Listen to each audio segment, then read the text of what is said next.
रुचि अपने गांव छोकापुर की सबसे बातूनी और होशियार लड़कियों में से एक थी। वो हिंदी साहित्य में BA सेकेंड ईयर की छात्रा थी और कॉलेज के कैंटीन से लेकर लाइब्रेरी तक उसकी गपशप मशहूर थी। उसकी नई भाभी संध्या अभी कुछ महीने पहले ही ब्याह कर आई थी। संध्या पढ़ी लिखी, शांत और बेहद सौम्य स्वभाव की थी। गांव में सब उन्हें शालीनता की मूरत कहते थे। एक दिन जब कॉलेज खुला और रुचि अपने झुंड के साथ एंट्री ले रही थी, तभी स्टाफ रूम में उसने भाभी को देखा, सुंदर सी साड़ी में, टीचर जैसी गरिमा के साथ। रुचि आंखें फाड़कर बोली, भाभी, आप यहाँ? हाँ नंद जी, अब मैं यही पढ़ाऊंगी। गेस्ट लेक्चरर बनी हूँ हिंदी की। रुचि के चेहरे पर एक ही समय में स्वभाव आए, हैरानी, हंसी, डर और थोड़ी जलन भी। अब रोज क्लास में रुचि को सबसे आगे की सीट पर बैठना पड़ता, वो भी बिना बोले। भाभी जब पढ़ाती तो एकदम गंभीर और प्रोफेशनल लिखती, लेकिन रुचि की शरारतें तो बंद होने वाली नहीं थीं। एक दिन भाभी ने क्लास में कविता पढ़ाई, प्रणय की पीड़ा, मन की पीड़ा, वियोग की धूप, और पूछा, बताइए, कवि ने किस मनोभाव का चित्रण किया है?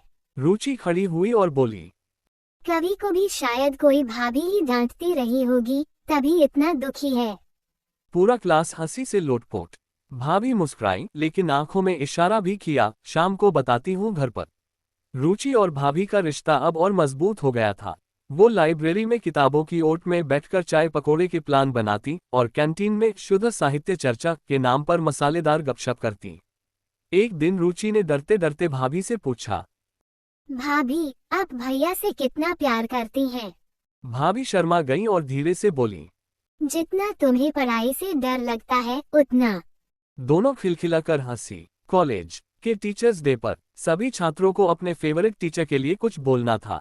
रुचि स्टेज पर आए और कहा, मुझे हिंदी पढ़ना इसलिए अच्छा लगता है क्योंकि मेरी टीचर, मेरी भाभी, सिर्फ पाठ नहीं पढ़ाती, वो रिश्ते जीना सिखाती हैं। वो भाभी हैं, दोस्त हैं और आज मेरी रोल मॉडल भी।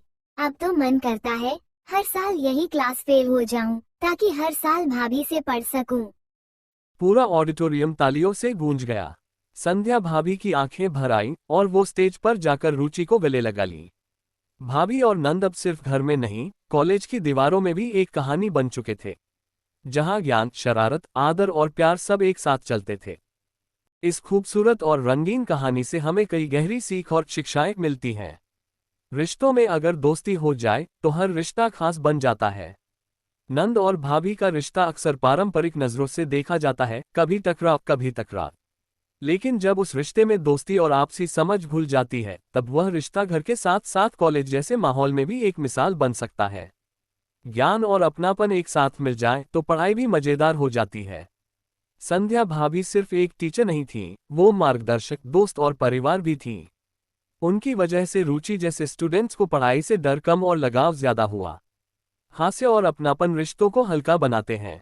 ग्रेटर देन रुचि की शरारतें और भाभी की मुस्कान ने यह दिखाया कि अगर रिश्तों में थोड़ी मस्ती हो तो वह रिश्ता और मजबूत और यादगार बन जाता है।